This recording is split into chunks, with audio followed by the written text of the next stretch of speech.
Yun. Mag-promote ka muna ng pelikula mo. Hello po, I'm Vern Kay. And iniimbitahan ko po kayo na manood ng Kasalo. Only on Viva. Sinong kasama mo dyan? Si Alvi Casino, Mia Cruz, and Rush Flores po. Ang swerte mo naman si Albi. Nag-enjoy ka ba sa kanya? Siyempre! Oo. Nagtatanggal ba siya ng plaster? Nagpa-plaster ba siya? With plaster, siyempre. Oo. Yes, mahirap naman. So, anong fulfillment mo sa pagiging partner kay Albi Casino? Nakasama ko ang sikat na tao. Ay, ganon? Yes. Hindi ka ba parang nailang or something? Medyo po at first, pero nagiging okay naman.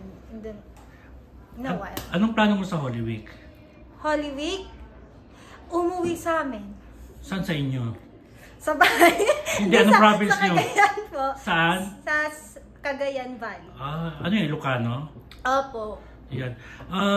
Ito lang yung question about Holy Week. Sa palagay mo ba kasalanan ang at dapat pagsisihan ang paghuhubad at hingi ng tawad niya yung Holy Week? Yes po. Kung ramdam mong nagkakasala ka, kailangan dapat mong paghingin ng sorry. So kasalanan ba ang paghuhubad?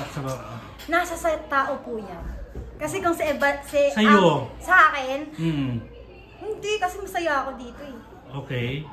Ganun lang. Opo, masaya ako. And as long as wala akong tinatapakang tao, wala akong ginagawang masama, at trabaho lang naman po ito, hindi naman po ako nagsisisi. Okay, thank you.